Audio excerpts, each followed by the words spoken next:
Hello and welcome to Community Update. Your host today is Nicole Johnson. And our guest today is a mighty woman of valor who has won multiple awards in her field of endeavor. She is the Festival Director of Emerging Lens Cultural Film Festival.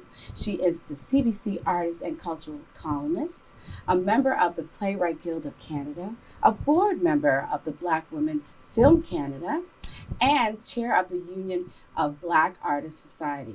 Now, the other thing that she is the inaugural artist of residence for the Halifax Public Library. So many hats this young lady wears. I want to welcome today on this show, Tara Taylor. Welcome to the show. Thank you for having me, Nicole. I'm so proud of you. And thanks for calling me young. We got to hold on to that, Tara. What an amazing year of life. We had some ups and downs, we had some losses. Yes. But through it all, you have persevered, you have come through, you're still shining. Yes. And I want to get into some of that, but before, tell all the people who you are, where you're from, all that good stuff. Oh my goodness. Well, I'm from the lovely Preston Township, East Preston to be specific. Yes. And you've already had a beautiful intro about the things that I do, but mainly I'm a playwright. I write musicals, and I own a hair salon on Goddardton Street in Halifax. Right. What's the name of the shop? The name of the shop is the Braiding Lounge Salon. Okay. And hair and nails. So we will have nails eventually. That's right. That's an added service that you provide. Yes, absolutely. Yes. Absolutely. We're interviewing now for nails. And then also just anything arts, visual arts. I make resin and all that kind of thing, but basically just to keep my mind fresh and young. That's how I do it. All the gifts that God's given me, I just use them. And you've been doing that very well, as I said to you. You've been in this industry for what, 20 plus years? Oh, 20 plus. You got that right. Probably 30 plus, Lord. My first business was when I was 16. What exactly? I was silk screening t-shirts. Nice. And I remember one of them said, "It's a black thing and you wouldn't understand." I love it. And that's still true today, right? Like you wouldn't understand unless you have walked the walk. That's right. And also you said, remember, you mentioned resin? Resin. Okay. Yes. And that's in honor of your mom. Yes, it is, because my mom actually used to. She didn't paint the paintings, but she purchased paintings, and then they would come in the form of just paper. So she would actually resin those on wooden frames. Yes. And so then she'd cover with this beautiful resin. It was always beautiful and shiny, and I was like, "How did you get that so shiny?" And she said, "Well, it starts as a liquid first, but if you ain't coming down here to learn, get out my way." That sounds like your mother. Oh, bless her heart. God keep her safe and sound. Amen. Heather Taylor.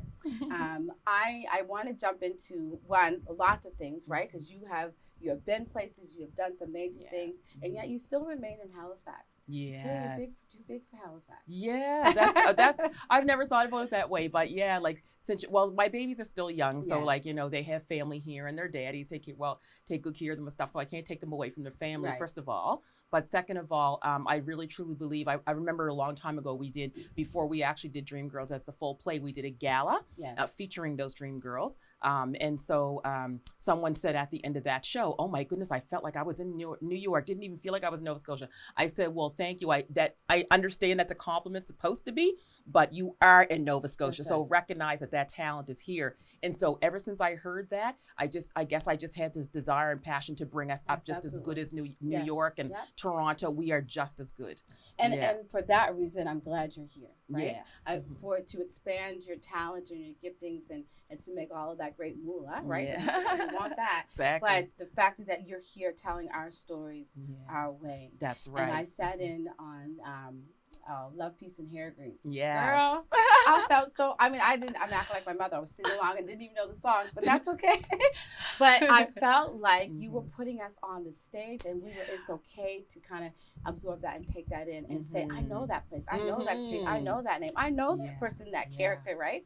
So, and even the demeanor of the people that are close to us. Yes, like that's the thing too. Like we're not I'm actually, a lot of people don't know this, but I'm actually half American, but the majority of the Canadian comes through. So like we're not acting like anybody outside. We're acting like ourselves. Right. And someone said, "Oh, my nanny said that. Oh yeah, she acts like that," or whatnot. So that's what I'm most proud of, is showing who we are as a people. Right. Yeah. And not apologizing for it. Thank you. How did you get into the interest of, film, theater, arts, and playwriting? Gosh, I think I've always been there. So like the earliest memory would be at family functions, especially Christmas time. So all the cousins would get together and we would plan a concert, or we put on some skits. Putting on the hits. Do you remember that? Putting on the hits. That was because that's how we entertained ourselves, right? Yes.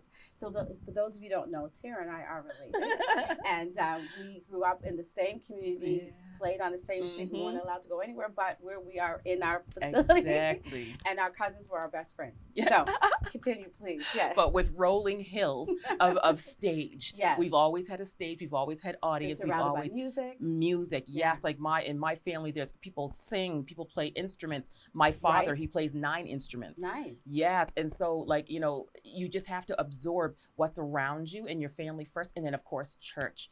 Been in the church since before I could hold a Bible. So that's where the music love and all of that performance love comes from. Right. You say that with such pride. You light up when you talk about that. When I talk about God, yes, indeed. Absolutely. Now that's how you live your life according to spiritual, according to the word. Yeah. Yes. And so I just believe that I tell other artists that my art is my ministry. Yeah. So I'm not a pastor. I'm not, all the, the clergy. But what I can do is I can bring people to the Father through art, and have done that. I've witnessed it. Yeah. And so, and it's also a form, like people will say, a form of therapy. And that's exactly why. Because when you exercise the gifts that He has instilled imparted inside you, then you're just all that more happy. That's why I can keep doing it. And keep doing it with a smile on my face, because this is my purpose for my life, is to bring people to the Father. We all have our ways and reasons through art. Right. And when we interact or our paths cross with individuals or an audience of people. That's right. Right. Yeah. In terms of all of the titles and the roles that you play, being a board member or being the director kind of thing, what is your thought to reach a broader audience through your art? Wow. Okay. So, I mean, I have a very straight answer. It wasn't always straight. Right. But basically, if people remember BET, Black Entertainment, Black Entertainment Television. Yeah. There you go. Thank you. And I literally said, I don't understand why we cannot create that right here. Right. And so that's what it's all been for. So I've met amazing people, like the person that runs a studio, to a person that runs a radio station, to other artists that have their content offerings. And we've just all come together to create that empire, that entertainment television empire with radio. And so we already have all the skill set. Folks have learned how to operate equipment. Right. Folks have learned how to put together professional content, branding. And so, we already have a arts and entertainment empire in the palm of our hands. And so all I've done is I've learned how to bring that to fruition physically, so that we can have a job one day doing exactly that every day. Well, Tara, I think and I have to say this to your credit, that you are a person who knows how to rally and bring people together and not have a hidden agenda in terms of, putting brown faces in front and behind those cameras. Yes. Because I've seen you, one of the most recent places I've seen you was at the Asthma Awards. Yes. Right? When you brought the young people on, when you brought, myself included as well, into roles and to positions that we've not all had the opportunity to do, but we already do it in our regular lives, right? And then allow us to have that time and space. So for that, I want to thank you for doing what you do. Thank you doing for it so well with ease and not be, you do it, you carry it with grace. I have to say that, to carry that with grace. So anyway, for doing that, because it takes a special kind of person to want to do that selfishly.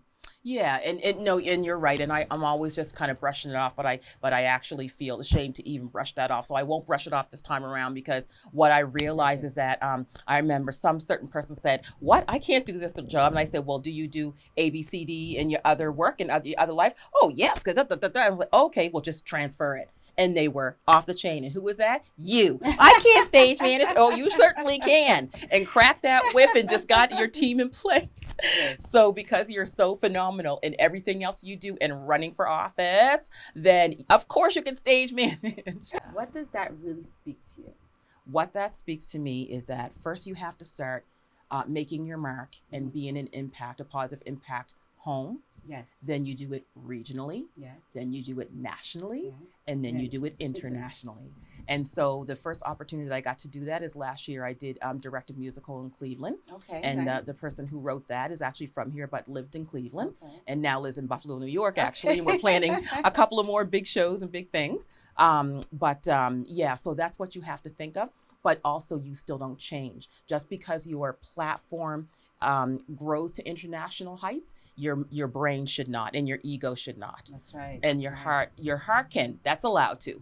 But yes, you got to keep your ego in check, because it can be taken just like this. Don't act up. You know, don't act up.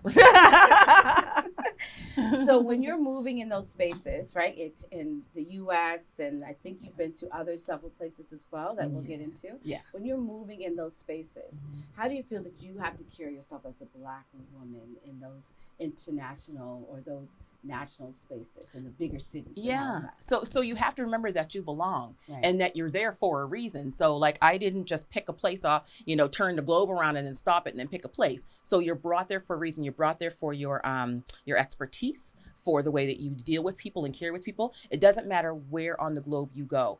People are still people, Right. and they still have a life. They have family. So you just have to remember your place in the web of why you all came together for a certain thing, right? Mm-hmm. And so as long as you keep remembering that, and like have respect for people no matter where you go, you'll be fine. Right. Yes. Right. And do you think that wherever you go, that you take Halifax with you? Do you take Preston with you? You take your family name with you? Yes, ma'am. How does that make you when you show up in the world to say, hey, yes, right, I'm Tara Taylor? Yes. Right? Tara Taylor from East Press. Ton. Enunciate. You got to let them know. And my running joke is, when I'm past, like in Toronto, Vancouver, whatever, my running joke is, past Montreal. keep going till you reach the ocean. That's right. That's yeah. And I think for many of you who are out there, doing things internationally, that you're putting the light on Halifax. That's right. You're Bring putting it the all light back on home. the places that you are actually from, to say, hey, wait a minute, so that we don't have people being ignorant to say, I didn't know there was Black people in Nova Scotia. Right. I just got finished saying that at a conference, that people outside, they don't know. And I told them, I am not a lobster. Right. That's exactly what I said. Stop putting on tourism, commercials that you only see trees and lobsters and maple people eating maple syrup in the ocean. Yeah. So those are all beautiful things, but they don't say that there's Black folk here, and Indigenous Black folk. That's right. So the other thing is that people, they're interested in it, because they've come to and migrated to Canada. And granted, a lot of them have been there for several years, but no one's been there for 400 plus. That's right. Right. So Distinctively. yes, Yeah. distinctively. Yeah. Mm-hmm. That's a good point, Tara. Actually, Yeah. that's a really good point. And I've had several other conversations, and not to leave why we're here today, but the feeling around an African or immigrants or newcomers or refugees coming into Canada, and then feeling a type of way when they don't have that connection yet to the African Nova Scotian community. Right. So what words of comfort could you bring to those who are coming in internationally or migrating into Canada for our African Nova Scotians, how to connect? Well, I have African colleagues and friends that we've actually had conversations about what they're even told, and the messages they get about Black Canadians, right in their country, at the airport, wherever. And we've had those conversations, and they said it's nothing like what the people that they've met.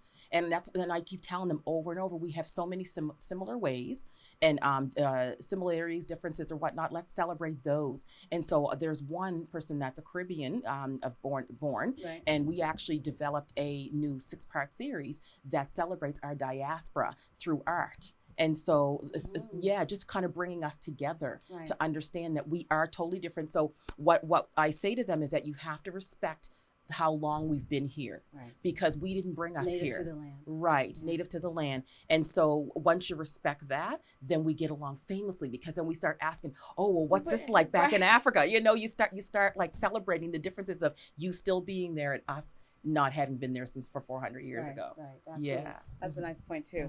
Now I see your lovely bright earrings. Do you have any desires to maybe do work internationally to Africa in terms of, when it comes to media, art, and theater? Maybe that's a silly question to ask. It's not. Oh, it's not. But what is your heart desire towards that? All right. So from doing the work with the Union of Black Artists Society, it's national in scope. Yes. So currently we're in 5 provinces, and one of those provinces is Ontario. Okay. And so we have 2 filmmakers, 2 Nigerian filmmakers, Nice. one in Ottawa, one in Toronto. Okay. Yes. And so those 2 they're going to, one of their first tasks for UBase Ontario is to create a content market. Okay. So with Nigeria. Mhm. And so because people don't know that Nollywood is larger than Hollywood. I know.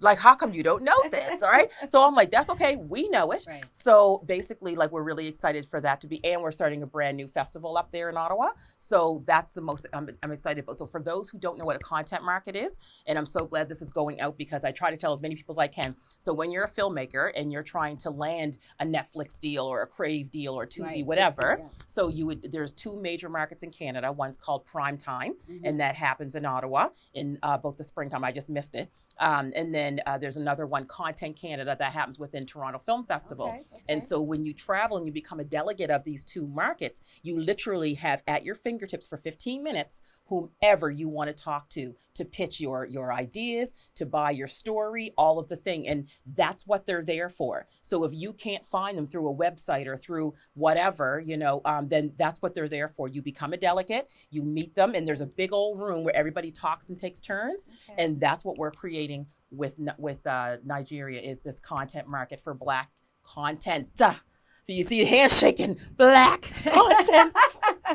I love it, Sarah. I love Yes, it. ma'am. This is what I'm talking about. You're creating waves. You're making inroads into places and spaces. Yes. Right? And having that seat at the table where we otherwise wouldn't be. Yes. Because you're bold enough to do that. Right. And we also thank you for, I'll just piggyback on that to say, the tables that currently exist are all right Mhm. and can sometimes be inviting, but we don't need them. We want to work with them, right? We want to cross promote with them, but we don't need them. We already have enough. Right. And then everybody does their thing, and then we all just come and work together. Right. Working Yeah. together. So stop trying to scratch to get at them tables that they ain't never gonna That's right. ... Okay, so I have one final question before we end the show today, because I could talk to you all day, because you are a wealth of information, and to pick at and to kind of sit and listen and learn from. What would you say to those who are trying to break into this industry, whether they're young artists, Okay. whether they're older and looking to now express themselves, Okay. right? Because I'm thinking of the lady that in part of your Breaking through the screens. That's right. Yes. And I'm speaking of that young. I think she was 75. Yes. Right? Mm-hmm. And wrote her story. Mm-hmm. And you encouraged her to keep writing her story. Oh, I'm sorry. Pardon me. I thought you meant Miss Judy. So you're talking about the playwrights. We Yes. did it. Yes. Yes. Yes. Yes. Okay. So any of those, right? Like, what would you say to them as an encouragement to, get out there? Because we can only tell our stories this way. And you've been around long enough. Mm-hmm. You've been outside of the province. You've been outside of The country. Right, Yeah. exactly. Mm-hmm. To hear other means of people's experiences, what would you say to these women? Start. Get the pen out, or get the Apple pen on the digital. Get it all out. Get the laptop out and start. So she said that she had that story in her heart for 40 years, but when she actually started putting it on paper, it poured out. And then so the very first time was when she let out some of that, a scene from her play. Second time around, we renamed it. It's called the Afro Community Theater Fest, Yeah. ACT Fest. Right. And so that's the second annual. She's going to have the full play for it. And she actually enlisted her niece Yeah. to help her finish writing it. But at least she took that step.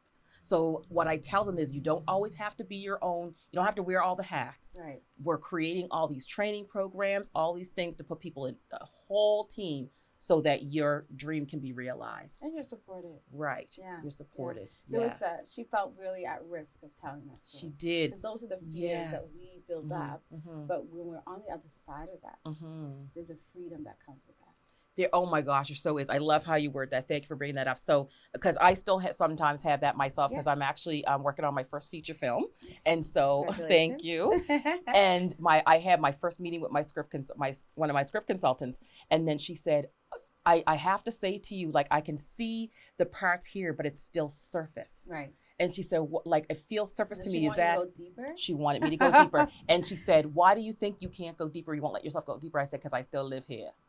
So the so what I said is yes, exactly. Yes, because when you're writing about your experiences, people will, you talk about me? Right. You talk about me? Right. So I say to them, and I said to her, to everybody else. Right. Yes. I said to her, you can change names, you could change locations, you can switch up, this experience and pour it all into one person so they won't even know. It might smell the same, but it's not the same. Okay, I hear that, but I also hear, do we want? Does that take away from some of the truth? Does that take away from the acknowledgement that this happened here? Yeah. You know what I mean? Like, how did...